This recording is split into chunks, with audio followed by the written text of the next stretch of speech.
नमस्कार मंडळी, सुवर्णाज किचनमध्ये तुमचं खूप खूप स्वागत आहे. आणि आज मी तुम्हाला दाखवणार आहे झटपट आणि तोंडाला चव येणारी अशी बटाट्याची भाजी.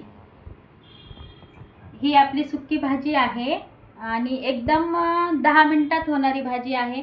तुम्ही मुलांच्या टिफिनला पण देऊ शकता, मिस्टरांना पण तुमच्या टिफिनला पण देऊ शकता, मिस्टरांच्या पण. आणि काही अशी पातळ भाजी वगैरे केली असेल किंवा डाळ केली असेल त्याच्याबरोबर तोंडी लावायला ही बटाट्याची भाजी एक नंबर लागते. एकदम कमी साहित्यामध्ये आणि झटपट होणारी भाजी आहे ही आपली. फक्त आपल्याला फोडणीला लागणार आहे कढीपत्ता. आणि मी पुढे सांगते तुम्हाला. आता ही कढई मी इथे गरम करत ठेवलेली आहे. मी इथे तेल घालून घेतलेलं आहे कढईमध्ये आणि मस्त आपलं तेल हे गरम होतंय. आणि तुम्हाला मोबाईलमध्ये माझी कढई थोडीशी अशी काळी दिसत असेल, पण रिअलमध्ये तेवढी काळी नाही आहे.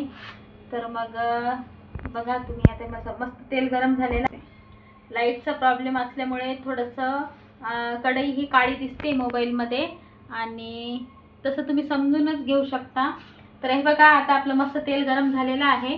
आता मी ह्याच्यामध्ये घालून घेणार आहे मोहरी. मोहरी छान असे तडतडू द्यायची आहे.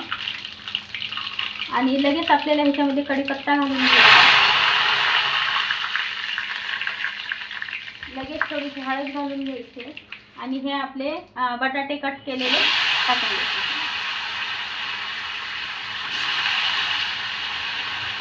एकदम छान लागते ही भाजी. मुलं पण आवडीने खाऊ शकतात. म्हणजे सगळी वयोगटातल्या लोकांसाठी ही भाजी एक नंबर आहे. खूप छान लागते. माझी मुलं तर खूप आवडीने खातात, मिस्टर पण आवडीने खातात.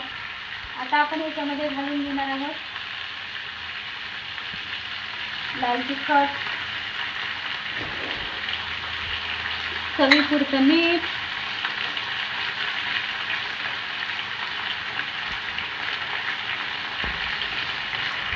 तर आता हे आपलं मीठ घालून घेतलेलं आहे, लाल तिखट घातलं आहे, हळद घातली, ते मी तुम्हाला दाखवलं. आता आपल्याला हे छानपैकी मिक्स करून घ्यायचं आहे.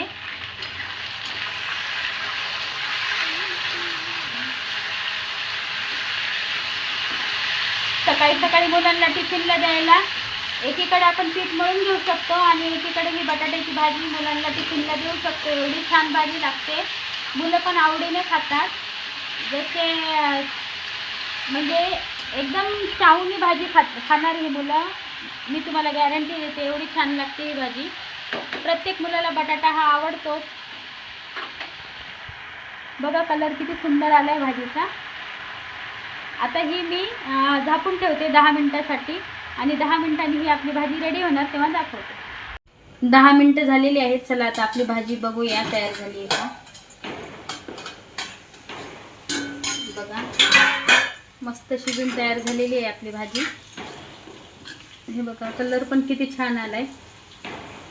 आणि ही भाजी तुम्हाला जर आवडली असेल तर प्लीज माझ्या भाजीला लाईक करा, शेअर करा आणि कमेंट करायला अजिबात विसरू नका. भेटू आपण नेक्स्ट व्हिडिओमध्ये. तोपर्यंत सगळ्यांनी खात राहा आणि मस्त राहा. बाय.